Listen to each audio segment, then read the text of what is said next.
lagi dalam perbincangan Smart FM Radio Talk Smart Center. Kita masih membahas pagi hari ini tentang permasalahan kebijakan dan implementasi program P4GN di Provinsi Sumatera Utara dalam menanggulangi masalah narkotika. Masih bersama Bapak Soritua juga pagi hari ini, dan menjadi penting kita bahas karena bukan hanya tanggung jawab dari BNN aja gitu ya Pak ya, bukan hanya tanggung jawab dari orang tua, tapi kita semua lapisan masyarakat kalau kita bergotong royong untuk sama-sama aware dengan kondisi ini, mudah-mudahan angka penyalahgunaan narkotika di Sumatera Utara, Kota Medan khususnya bisa diminimalisir ya Pak ya.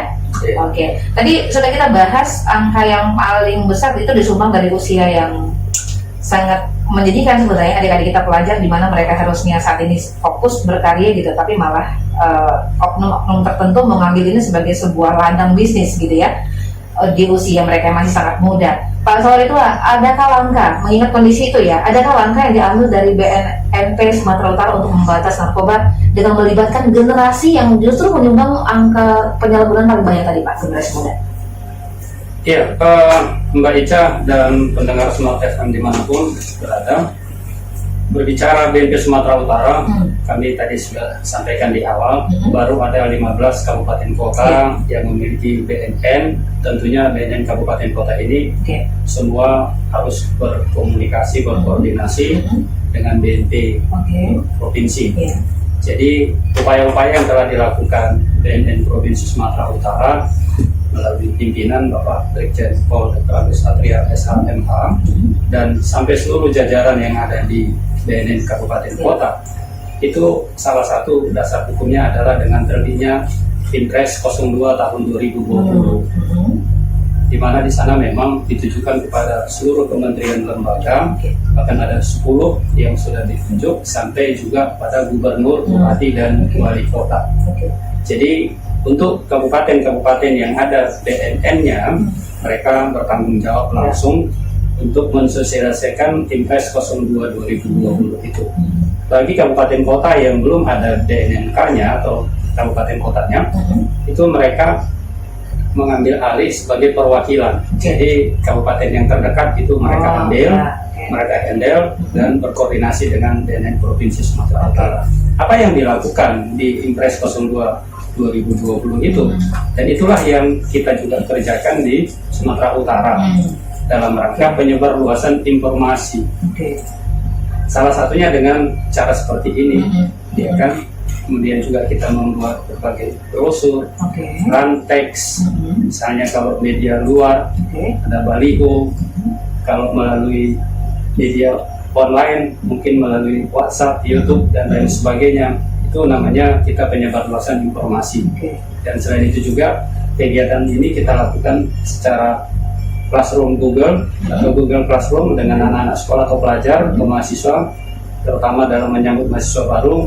Kita diundang sebagai pembicara, kita sampaikan. Jadi ini dalam bentuk preventif, pencegahan yang sifatnya penyebarluasan informasi. Di samping itu juga kita juga tetap melakukan kegiatan yang namanya pemberantasan, Mbak. Dan kita sesuaikan dengan yang namanya kondisi sekarang pandemi. Karena jangan-jangan pula nanti kita menjadi penyebar, terutama petugas yang ada di lapangan. Jadi bagi masyarakat jangan khawatir, BNP Sumatera Utara kami pun mengikuti selalu protokol kesehatan. Bahkan beberapa waktu yang lalu Kepala BNP Sumatera Utara langsung mengawasi, mengontrol, memperhatikan, bahkan mengabsen di lapangan seluruh personil BNP dan beberapa kabupaten kota yang diundang untuk ikut swab. Jadi tidak hanya rapid, tapi swab. Dan kita dibantu oleh Pakkes dan dari provinsi maupun Kota Medan. Jadi ini sudah dilakukan sebagai bentuk keseriusan BNN dalam rangka juga memutus penyebarluasan COVID-19. Jadi para teman-teman dari pemberantasan yang melakukan kegiatan pemberantasan dalam rangka pemberantasan narkoba itu di lapangan, mereka itu sudah dilakukan swab. Sehingga di dalam kondisi ini pun BNN tetap bekerja, melakukan upaya pemberantasan, penyelidikan, mapping dan lain sebagainya, pengintelan dengan mengikuti protokol kesehatan. Dan mudah-mudahan hasilnya positif, Mbak. Sekarang ini memang tim lagi ada di lapangan, tapi kita mungkin nggak bisa sebutkan karena mereka sudah. Dan yang terakhir adalah tertangkapnya bandar sabu atau narkoba jaringan Malaysia ke Aceh Ya. dengan barang bukti 40 kg. Oke. Jadi ini memang kerjasama yang baik antara BNN dengan pihak terkait. Oke. Jadi itu tadi upaya-upaya yang kita bisa lakukan di BNN Provinsi Sumatera Utara, termasuk seluruh kabupaten kota yang ada BNN, Mbak. Oke, termasuk juga melibatkan generasi muda tadi ya Pak ya? Ya, generasi muda salah satu kerjasama yang kita bentuk namanya Forum Milenial Oke. Sumatera Utara. Oke. Ya, tapi ini memang masih sesuatu yang terus berjalan Ya. dan kita harapkan ke depan Forum Milenial Sumatera Utara ini bisa menghadirkan generasi-generasi muda Oke. khususnya yang ada di Sumatera Utara. Dan sebagai tambahan untuk nasional, Ya. kita memang punya portal yang namanya portal BNN Rean, Oke. rean.id namanya. Tapi ini belum bisa kita akses di Sumatera Utara, masih beberapa wilayah khususnya di Pulau Jawa yang bisa. Tapi memang portal ini sudah dibuka secara nasional, mudah-mudahan dalam waktu dekat ini bisa di Sumatera Utara masyarakat khususnya generasi muda bisa link ke sana, bisa masuk dan mereka bisa menyumbangkan kreasi-kreasi mereka, hal-hal yang positif dari mereka sebagai generasi muda untuk bisa saling berbagi informasi dan mendapat masukan-masukan pendidikan yang baik. Oke. Forum Milenial Sumatera Utara ini menjadi wadahnya. Apa sih Pak yang di kegiatan yang dilakukan dalam Forum Milenial ini Pak? Ya, sama dengan yang namanya tadi kami sebut di ren.id itu, bahwa mereka itu diharapkan bisa bersharing informasi atau pengalaman sesuai dengan di mana mereka berada, apa yang mereka lakukan. Oke. Ya, jadi ini memang Mbak Ica dan seluruh pendengar mohon dukungannya juga supaya Forum Milenial Sumut ini ke depan bisa berjalan.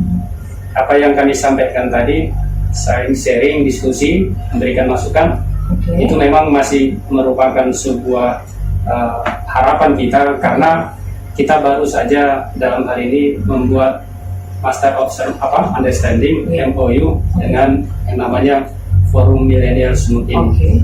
Jadi ke depan kita akan membuat rencana-rencana aksi dan rencana aksi itu akan diaktualisasikan di lapangan. Dan untuk inilah kita perlu dukungan dari berbagai pihak. Jadi memang yang namanya tadi kami sebut kita telah bekerja sama dengan Forum Milenial Sumut itu masih tahap awal. Kita masih baru membentuk MOU. Oke, berarti ini baru ya Pak ya di tahun 2020 ini ya? Baru tahun ya? 2020 Mbak. Oke, kita harapkan dengan adanya Forum Milenial ini pesan-pesan tentang penyalahgunaan narkotika bisa lebih diterima dengan sederhana oleh kaum muda juga, kaum muda ya Pak ya? Maka kita merangkul mereka ya Pak ya? Dengan tes mereka, dengan bahasa mereka, mereka dengan usia dan sebagainya, nanti di forum itulah akan bisa mereka saling berbagi informasi. Oke, untuk bergabung dalam forum ini boleh siapa aja gitu Pak? Ya, di forum ini? Boleh siapa saja. Artinya ya tentunya diutamakan yang generasi muda ya. Milenial. Usia pelajar, usia milenial boleh siapa saja dan juga tidak dibatasi hanya penduduk Kota Medan misalnya tidak. Dari kabupaten kota yang lain pun bisa. Atau ada yang mungkin lagi numpang di Kota Medan karena sedang studi dan lain sebagainya, silakan juga. Oke. Kalau cara bergabungnya nanti mungkin koordinasi kemana nih Pak? Nanti kalau sudah memang ini kesepakatan atau MOU sudah berlanjuti, nanti akan disampaikan di forum atau di media, bahkan di publikasi-publikasi yang akan dilakukan di depan. Oke, itu mungkin caranya juga ya Pak ya, supaya ini menjadi wadah juga untuk orang-orang yang terpanggil untuk menjadi perpanjangan tangan ya Pak ya, membantu juga penyuluh-penyuluh di lapangan untuk terus menggaungkan tentang say no to drugs gitu ya Pak. Oke. Pak, ini sejak Maret 2020 kemarin terjadi pandemi. Tadi mungkin Bapak sudah sempat singgung bagaimana rekan-rekan di BNNP sendiri sudah mengantisipasi dengan tes swab dan mengikuti protokol kesehatan. Nah, sementara untuk penyuluh, nah Bapak sendiri kan penyuluh nih Pak, biasa kan turun ke lapangan nih. Ini sekarang di tengah kondisi pandemi ini apa sih yang berubah Pak? Ya, Mbak Ica dan seluruh pendengar Smart FM, ya sudah jelas kalau dari segi kuantitas saja, apalagi kemarin ini kan ini baru-baru di awal tahun ajaran gitu, Biasanya kita dari jabatan fungsional itu namanya penyuluh, jabatan fungsional, apalagi dengan adanya sekarang PP 17 tahun 2020 sebagai informasi saja, Oke. bahwa jabatan struktural itu akan dialihkan ke jabatan fungsional. Maka penyuluh itu salah satu adalah bentuk jabatan fungsional.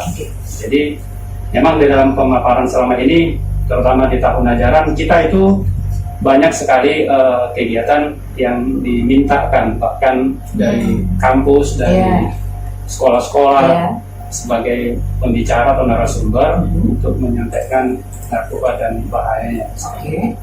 Tapi dalam kondisi pandemi ini, mau tidak mau kondisi itu harus kita ubah, dan untuk itu juga sebagai seorang penyuluh kita harus bisa menyesuaikan dan melihat tantangan yang ada. Jadi tidak kita hanya mampu menyampaikan informasi tentang P4GN, pencegahan, pemberantasan dan penyalahgunaan peredaran gelap narkoba itu melalui tatap muka, tapi kita juga memberikan informasi-informasi itu melalui media yang lain. Selain media elektronik seperti ini, misalnya kita memberikan semacam pesan-pesan melalui WhatsApp di grup masing-masing, kemudian di Facebook masing-masing, dan kami juga masih terus melakukan sampai saat ini 2 kali dalam 1 minggu melakukan informasi P4GN dengan menggunakan mobil keliling. Jadi ada namanya program KIY, Komunikasi Informasi dan Edukasi. Itu kita masuk ke seluruh kecamatan yang ada di Kota Medan. Tapi 2 kali dalam seminggu. Kita bergantian jalan menyampaikan informasi himbauan kepada masyarakat agar jangan sampai menyalahgunakan atau terlibat narkoba. Sampai itu juga kita ingatkan mereka supaya tetap mengikuti protokol kesehatan dengan istilah 3M itu. Nah, jadi itu berbagai upaya yang kita lakukan sebagai penyuluh, sebagai jabatan fungsional, kita menyesuaikan dengan kondisi yang ada. Teknisnya menggunakan mobil berkeliling ke kecamatan di Kota Medan itu menggunakan pengeras suara dari mobil Pak, atau mengambil satu titik untuk berhimpun mengedukasi sekelompok masyarakat seperti apa Pak? Ya, kita sifatnya lebih mobile karena bergerak, karena di mobil yang ada itu fasilitasnya sudah cukup. Ada mobil, ada pengeras suara, jadi kita sambil jalan kita memberikan kampanye bahaya narkoba dan juga tentang mengikuti hidup protokol kesehatan. Baik. Nanti selanjutnya kita coba bahas ya Pak ya, apa saja sih yang bisa dilakukan oleh masyarakat gitu, karena masyarakat ini kan tersebar di mana aja. Ini juga menjadi, sebenarnya kalau bisa saling bekerja sama bisa menjadi kaki tangan gitu ya Pak, yang bisa membantu mengurangi penyalahgunaan narkoba ini. Apa sih yang bisa dilakukan oleh masyarakat untuk membendung ancaman narkoba yang begitu tinggi di Provinsi Sumatera Utara? Nanti kita akan coba jauh di segmen terakhir ya Pak ya. Kita break dulu, kami akan kembali untuk Anda usai jeda. Semua listener, maka pastikan Anda tetap bersama.